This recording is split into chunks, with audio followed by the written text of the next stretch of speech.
दावे के साथ चैलेंज कर रही हूँ कि ये सुप्रीम कोर्ट में ये अत्युत्तम न्यायालय है। यहाँ चैलेंज करिए, कोई भी सहारा कर्मचारी का एक फूटी कौड़ी भी, 1 रुपया भी आज सहारा संस्था में इन्वेस्ट किया या नहीं है। अगर होगा तो भी वो पहले ही ले चुके हैं। धोखा किसके साथ हुआ, स्कैम किसके साथ हुआ, अन्याय किसके साथ हुआ बोले तो पहला तो जो इन्वेस्टर है, इन्वेस्टर के साथ हुआ, और सबसे बड़ा धोखा हुआ है जो एजेंट है उनके साथ हुआ है। जितने भी संपत्ति है तो कहती हूँ हम उसका हकदार है।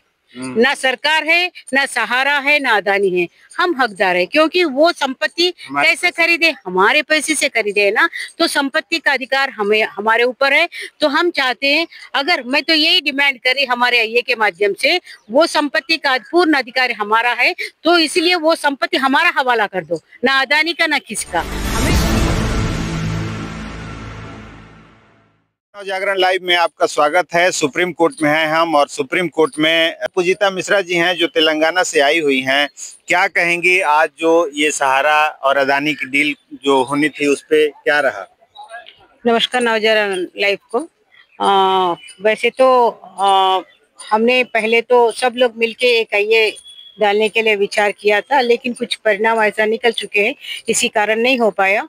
अब केवल साउथ के माध्यम से Sahara India south Indian victims association के नाम पे एक हम लोग आईए डाला गया है हमारे माध्यम से।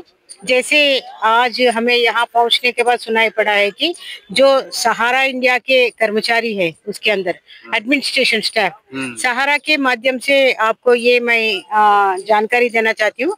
सहारा में 2 तरीके के काम चलते थे, एक फील्ड है, एक एडमिनिस्ट्रेशन है। अभी जैसे फील्ड के माध्यम से जो कर्मचारी है उनको एजेंट कहलाया जाता है, और एडमिनिस्ट्रेशन के स्टाफ है जो मैनेजर्स है या नहीं तो कंप्यूटर ऑपरेटर है, ऑफिस स्टाफ है, अटेंडेंट्स है, इस प्रकार के 2।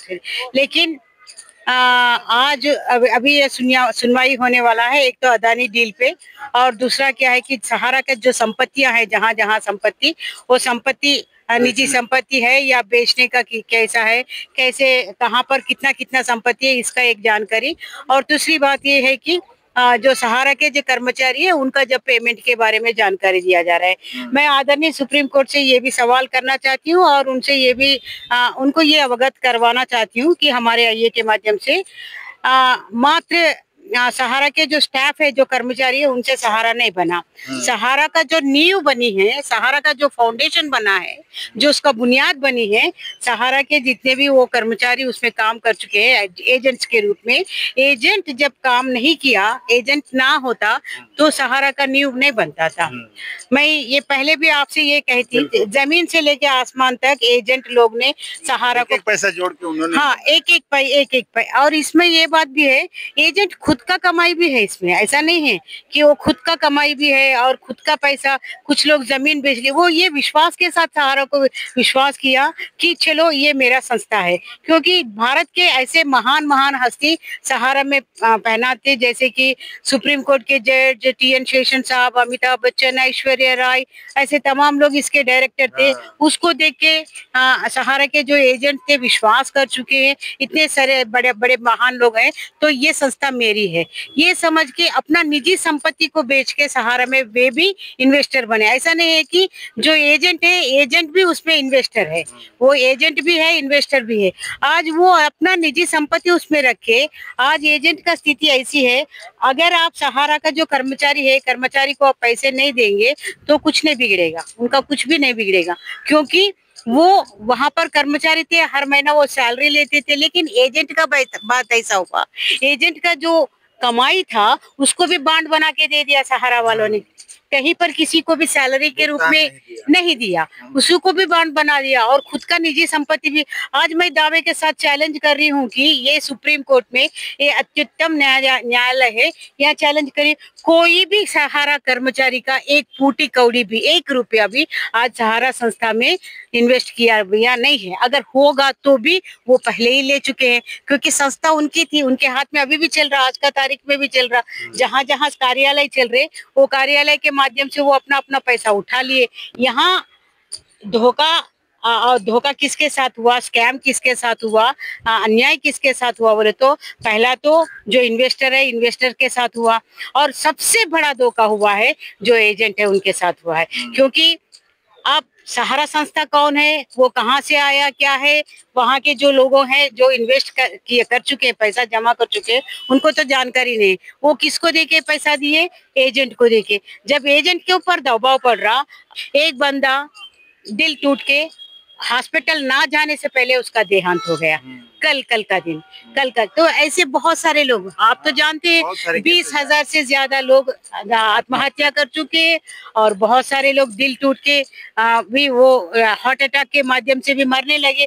तो यही सब बड़े हादसा का कारक कौन है? पैसा किसी का भी नहीं है, पैसा मात्र इन्वेस्टर्स है। इसमें जो जमा करता है, जमाकर्ता का पैसा है, तो जमाकर्ता का पैसा देने के लिए सुप्रीम कोर्ट ये सोचना चाहिए पहले कि जमाकर्ता का पैसा पहले उसको प्राथमिकता देना चाहिए, बाद में जो उसमें कर्मचारी है, तो कर्मचारी सरकार तो बात की बात है, ये कर्मचारी कहाँ से बने हैं? इन्वेस्टर के माध्यम से ही कर्मचारी बना है ना। तो आप इसको क्यों प्रथम भूमिका नहीं दे रहे, इसको क्यों इम्पोर्टेंस नहीं दे रहे? फर्स्ट प्रायोरिटी तो जो जमाकर्ता का पैसा है उसको देना चाहिए। और जितने भी देश भर में आईए लग चुके हैं, पहले फर्स्ट इम्पोर्टेंस वो आईए को ही देना चाहिए, मैं ये मांग करती हूँ। और जितने भी संपत्तियां हैं भारत में, जितने भी संपत्ति है, अभी हमारा साउथ में भी कुछ संपत्ति है, कुछ वहां पर जमीन वो ले चुका है, हम तो कहती हूँ हम उसका हकदार है। ना सरकार है, ना सहारा है, ना अदानी है, हम हकदार है। क्योंकि वो संपत्ति कैसे खरीदे? हमारे पैसे से खरीदे ना, तो संपत्ति का अधिकार हमें, हमारे ऊपर है। तो हम चाहते हैं, अगर मैं तो यही डिमांड कर रही हमारे आईए के माध्यम से, वो संपत्ति का पूर्ण अधिकार हमारा है, तो इसलिए वो संपत्ति हमारा हवाला कर दो, ना अदानी का ना किसका, हमें हवाला करेंगे। तो उसमें जितना भी मार्केट वैल्यू है, आज का मार्केट वैल्यू समझो एक संपत्ति का 100 करोड़ है, हमारे पास बांड है भाई, बांड हमारा, बांड का मतलब क्या है? पैसा ही है, बांड का मतलब पैसा ही है। बांड ले लो, हमें संपत्ति दे दो, वो बांड ले लीजिए आपने, हमारा संपत्ति हमें दे दीजिए, हम उसको एक एसोसिएशन में रजिस्ट्रेशन करवा लेंगे। वो भी जो भी जिसके पास ताकत है, जिसके पास दम है, जिसके पास सत्ता है, वो संपत्ति वो सब मिलके एक एसोसिएशन बन के उसको। अब आपको क्या उम्मीद लग रहा है, ये जो तारीख पर तारीख मिल रही है, तो इससे कुछ उम्मीद है कि अब ऐसा कुछ हो रहा है कि तारीख ही मिलता रहेगा? और सरकार तो कहती है कि श्योर रहिए पैसा मिलेगा।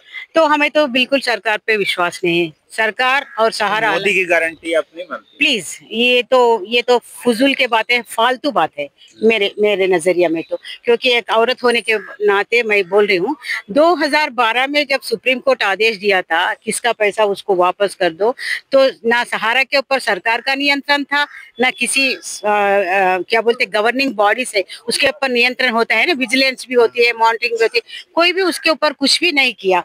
पैसा वापस दिया नहीं दिया, अगर दिया बोल रहे ना, तो कैसे, किस प्रकार से दिया, कौन से माध्यम से दिया, बैंक के माध्यम से, ऐसा कुछ उसके ऊपर नियंत्रण नहीं है। तो सरकार के ऊपर हमें कहते 1% भी हमें विश्वास नहीं है। हमें विश्वास है तो न्यायालय के ऊपर है, ये अत्युत्तम न्यायालय है। सुप्रीम कोर्ट माने सुप्रीम होता है, भगवान से बढ़ के भगवान, हम तो सुप्रीम कोर्ट के न्यायाधीश है, उनको मानते हैं। तो हमें एक ही उम्मीद है, जो आईए हम लोग लगा चुके हैं, आईए के माध्यम से हमारी सुनवाई होनी चाहिए।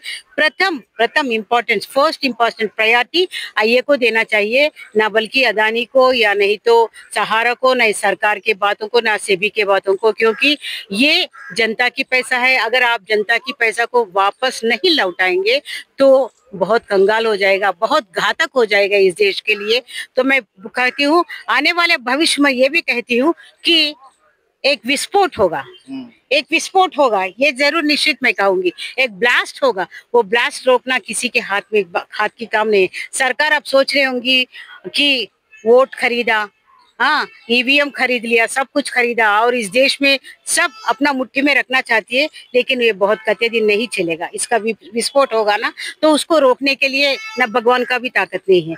तो मैं यही कहती हूँ कि जो जनता का, गरीब जनता का पैसा है, गरीब जनता को निश्चित रूप से जल्दी लौटाना चाहिए। सुप्रीम कोर्ट उसको मायने में रखते हुए, उसको ज्यादा फर्स्ट इम्पोर्टेंट देते हुए, जिसका पैसा। और सबसे मैं अपील कर रही हूँ, हमारा अंतिम लक्ष्य एक ही है, अगर सुप्रीम कोर्ट नहीं आएंगे, सुप्रीम कोर्ट आप नहीं पहुंच पाएंगे, तो हमारा सुनवाई नहीं होगा।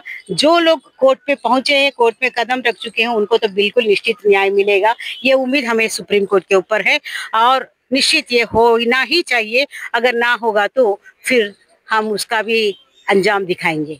Thank you.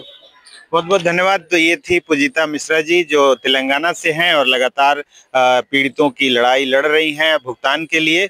आगे देखते हैं कि जो जनवरी का पहला सप्ताह है वो क्या रहेगा, किसके फेवर में रहेगा, क्या जो निवेशक हैं करोड़ों उनको न्याय मिलेगा, क्या जो सहारा अदानी डील है उस पर मुहर लगेगी, या वो जो न्याय है वो इनके पक्ष में जाएगा। जो भी अपडेट होगा हम बताते रहेंगे, बने रहिए नवजागरण लाइव के साथ।